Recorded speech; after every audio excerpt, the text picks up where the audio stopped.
네, 대구시에서 연락을 주셨어요. 동구 신서동 809-1번지 신서노건 맨션 31평을 7년간 보유 중인 1주택자입니다. 현재는 임대 중인데 향후 전망 문의드립니다. 라고 6306번님이 문의를 남겨주셨고요. 이 고민은 윤신원 전문가님이 해결해 주시죠. 네. 네, 저희 시청자님께서 지금 7년 네. 전쯤 이렇게 매수하셨다고 하셨는데 네. 지금 제가 보기에는 앞에 이제 혁신도시 들어가고 이제 이런 것 때문에 투자 목적으로 이제 하셨을 것 같아요. 네.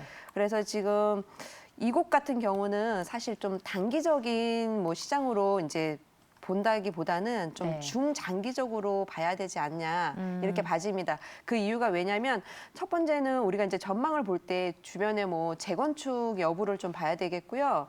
그 다음은 주변 뭐 호재가 있는지 또 그로 인해서 뭐 공급량이 또 얼마나 늘어나는지 이제 그런 부분을 좀 볼 수가 있겠는데 네. 먼저 이제 재건축을 보게 되자면 사실 여기가 지금 준주거 지역이어서 재건축이 된다고만 하면 뭐 용적률은 일반 주거보다는 훨씬 높겠지만 그런데 이제 지금 안전진단 이제 재건축 연한까지 들어감에 있어서 한 1, 2년 정도가 이제 기간이 좀 남아 있는 상태고요. 네. 그리고 안전 진단을 이제 여기가 이제 받게 된다고 하더라도 그 이후에 또 절차들이 많죠. 뭐 인허가를 받아야 되고 뭐 조합 설립도 해야 되겠고. 그러니까 여러 가지 부분까지 하면 그 이후에 뭐 7년 정도 적어도 더 걸릴 텐데 그러면 총 기간이 뭐 한 10년 이상은 좀 걸릴 것으로 이제 보여집니다. 네. 예, 그리고 지금 게다가 주변에 보시면 이 옆으로 지금 공급량들이 굉장히 조금 더 내년하고 내후년에 또 이렇게 입주가 이루어지는 이런 입주 시장이 또 있고요.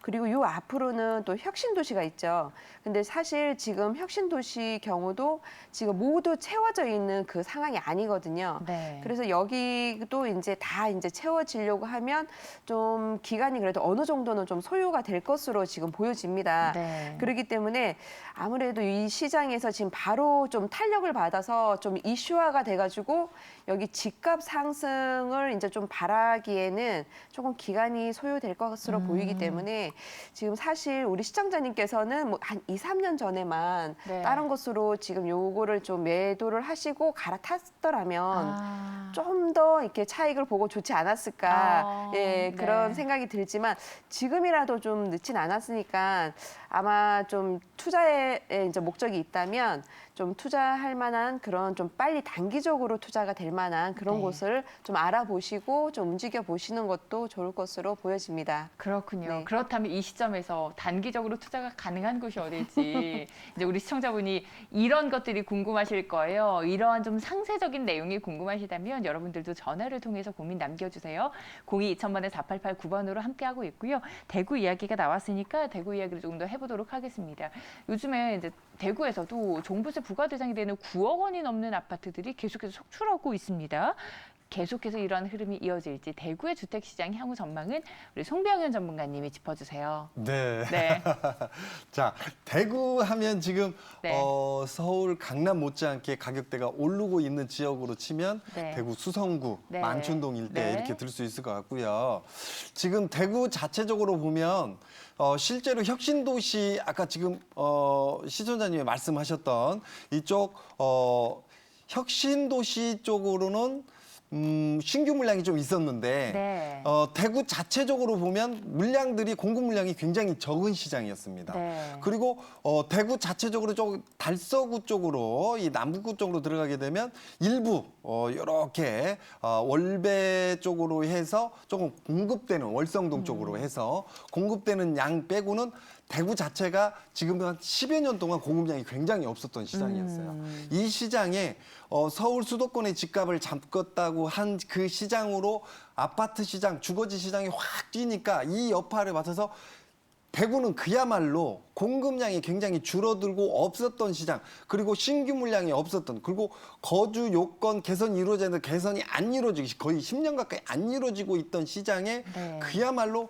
호재에 호재를 더할 수 있는 바람이 불었던 거죠. 그래서 대구 시장이 지금까지 아파트 가격이 굉장히 많이 올랐는데 지금 대구 서구, 남구, 달서구, 그다음에 이쪽 중앙도 마찬가지고요. 네. 이쪽 동구, 북구까지 해가지고 재건축 재개발 시장이 지금 엄청나게 움직이고 있습니다. 네. 그래서 올해하고 내년 초까지는 입주 물량 기준은 2만 세대 조금 넘는 이런 구조.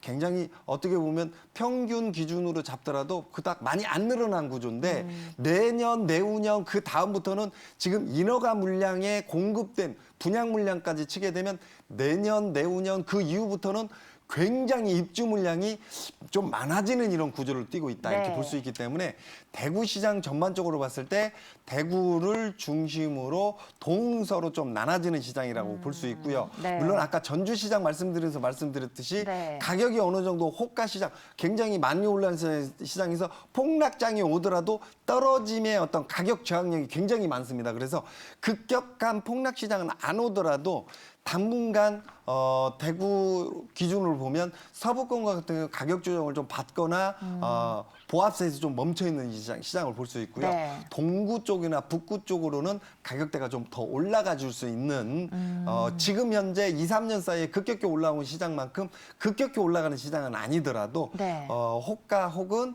약간의 반등이 좀 이루어질 수 있는 이런 시장. 왜냐하면 재건축 재개발 시장으로 들어가면서 멸실되고 부서지는 시장이 굉장히 많이 네. 연출될 수 있거든요. 그래서 이주민들을 갑자기 많이 형성시킬 수 있는 이런 구조를 갖고 있기 때문에요. 대구도 외부에서 투자한 외부 거래자들이 굉장히 많은 시장 중에 한 곳입니다. 네. 하지만 그 시장을 능가하는 재건축 재개발에 의한 멸실돼서 이주민들을 발생될 수 있는 이런 수요층을 내포하고 있는 시장이기 때문에 네. 우리 윤신원 전문가님께서 말씀해 준 것처럼 우리 시청자님이 가지고 있는 이 시장을 2, 3년 전에 옮겼다면 굉장히 좋지 않았을까 그러니까요. 보는 시장 중에 한 곳이 바로 이쪽 대구 수성구나 북구 쪽 동구 쪽 시장을 볼 수 있고요. 지금도 이 시장으로 옮겨도 저는 늦지 않다 이렇게 보여지고요. 이 시장 같은 경우는 혁신도시가 생각외로 많이 안 커졌고요. 네. 그다음에 이 시장 같은 경우는 지하철 1호선이 추가 연장이 이루어지는 이런 시장이 있겠지만 재건축 재개발까지 보려면 약간의 시간이 좀 더 필요하지 않을까 이렇게 보여지는 시장입니다.